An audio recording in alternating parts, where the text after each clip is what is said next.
شہادت کے بعد لوگوں نے، جبکہ ابھی حضرت علی زخمی تھے، انتقال نہیں ہوا تھا، آپ سے پوچھا کہ ہم حسن کے ہاتھ پر بیعت کر لیں رضی اللہ تعالیٰ. آپ نے فرمایا نہ میں تمہیں اس کا حکم دیتا ہوں اور نہ روکتا ہوں، یہ تمہارا معاملہ ہے، امر المسلمین ہے، مسلمان فیصلہ کر لیں جس کو چاہیں. چنانچہ حضرت حسن رضی اللہ تعالیٰ عنہ کے ہاتھ پر بیعت ہو گئی. اب معاملہ ٹھہرا حضرت حسن اور حضرت معاویہ کے مابین. 6 ماہ خلافت رہی ہے حضرت حسن کی رضی اللہ تعالیٰ عنہ، اور میں انہیں 5واں خلیفہ راشد مانتا ہوں.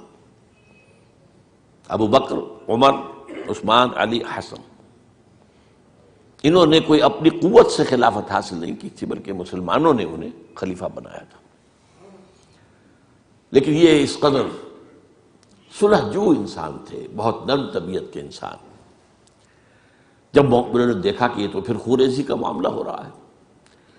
ابھی معاویہ کے پاس 40,000 کا لشکر تھا، ان کے پاس بھی بڑا لشکر موجود تھا، بلکہ 40,000 ان کے پاس تھا، حضرت معاویہ کے پاس اس سے بڑا تھا. انہوں نے صلح کر لی حضرت معاویہ سے رضی اللہ تعالیٰ، اور وہ حدیث ان کے حق میں جو ہے پیشن گوئی تھی وہ پوری ہو گئی کہ حضور نے فرمایا تھا میرا یہ بیٹا مسلمانوں کے 2 گروہوں کے مابین صلح کرائے گا. یہ سن 41 ہجری کا واقعہ ہے جب صلح ہو گئی اور حضرت حسن دستبردار ہو گئے اور امیر معاویہ کو اب خلیفہ تسلیم کر لیا گیا. اس کو عام الجماع کہتے ہیں، یعنی وہ انتشار اور تفرقہ جو سبائی فتنے سے شروع ہوا تھا، اگرچہ اس کا نقطہ آغاز تو بالفعل بنا شہادت عثمان، پھر وہ جنگ جمل اور جنگ صفین اور جنگ نہروان، اور اس کا ایک نتیجہ جو نکلا وہ کیا تھا کہ اسلامی حکومت کی حدود کی جو توسیع ہو رہی تھی وہ عمل رک گیا. وہ تو خلفائے ثلاثہ، اب یہ ثلاثہ میں گن رہا ہوں، حضرت ابوبکر، حضرت عمر، حضرت عثمان، ان کے دور میں ساری توسیع ہوئی، فتوحات ہوئی. حضرت علی کا دور جو ہے سارا خانہ جنگی کی نظر ہو گیا.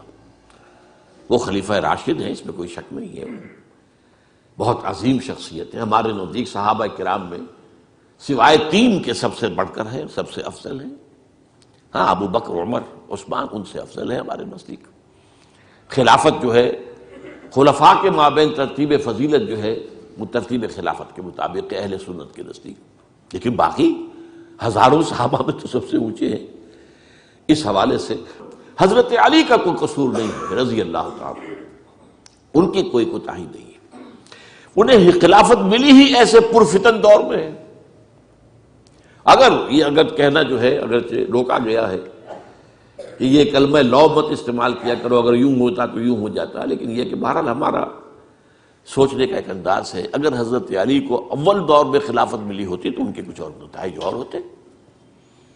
اب یہ پرفتن دور کے اندر خلافت ملی، خانہ جنگی ہو رہی، اور جو حالات میں نے آپ کو بتائے ہیں، ظاہر بات ہے کہ وہ دور جتنا نہ ذرائع آمد و رفت ایسے تھے، نہ ذرائع مواصلات ایسے تھے، نہ کمیونیکیشنز ایسی تھیں. وہ تو یوں سمجھیے کہ دارالخلافہ کے اندر کے حالات جو ہیں بس وہیں پر فیصلہ ہو رہا تھا. یا پہلے مدینے میں ہوا، حضرت عثمان شہید ہوئے، اور یا پھر کوفے میں ہو گیا. وہ تو اصل جو بھی طاقت اس مرکز کے اندر جس کے پاس طاقت تھی اسی نے جو بھی اپنا فیصلہ ہے وہ منگا لیا.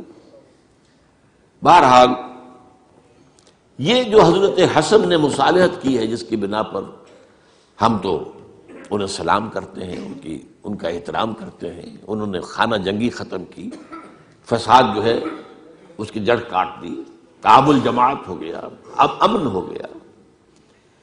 اور نوٹ کیجئے اس کے بعد 20 برس تک امیر معاویہ کی حکومت رہی ہے، 20 برس، اور کامل امن رہا ہے. اس میں یہ بھی ہے کہ ان کے تدبر کو بھی دخل حاصل تھا، یہ بھی ہے کہ انہوں نے کچھ طاقت کا استعمال بھی کیا، یہ بھی ہے کہ انہوں نے دل جوئیاں بھی کی لوگوں کو جس کو ہم کہتے ہیں مؤلفۃ القلوب، جو زکوٰۃ کے مسائل میں شامل ہے. کچھ لوگوں کی کوشش کے شر سے اس کو روکنے کے لیے ان کو جو ہے کچھ زکوٰۃ میں سے پیسہ دیا جائے وغیرہ وغیرہ، مؤلفۃ القلوب، تالیف قلب کے لیے. بہرحال نتیجہ یہ ہے. تاہم یہ جان لیجیے کہ حضرت معاویہ صحابی رسول ہیں، ہم ان کو تسلیم کرتے ہیں، لیکن ان کی خلافت کو خلافت راشدہ ہم نہیں مانتے، اس لیے کہ وہ انہوں نے اپنی طاقت سے حاصل کیے۔ میں نے اسی لیے کہا حضرت حسن رضی اللہ تعالیٰ عنہ کی خلافت خلافت راشدہ ہے، لیکن حضرت معاویہ کی خلافت خلافت راشدہ، اگرچہ اس میں امن رہا، اور وہ جو عمل رک گیا تھا، وہ جو مزید توسیع دارالاسلام کی، وہ دوبارہ شروع ہو گیا، خراسان کی طرف پیش قدمی شروع ہو گئی۔ ادھر پہلا بحری بیڑا بنایا حضرت معاویہ نے رضی اللہ تعالیٰ عنہ، اور یہ بحیرہ روم کے بعد جزائر کو فتح بھی کیا۔ انہی کے زمانے میں مسلمان فوجیں جو ہیں استنبول تک پہنچ گئی، قسطنطنیہ تک، قسطنطنیہ کی فصیل تک پہنچ گئے، اگرچہ فتح نہیں ہو سکا قسطنطنیہ اس وقت، وہ تو بعد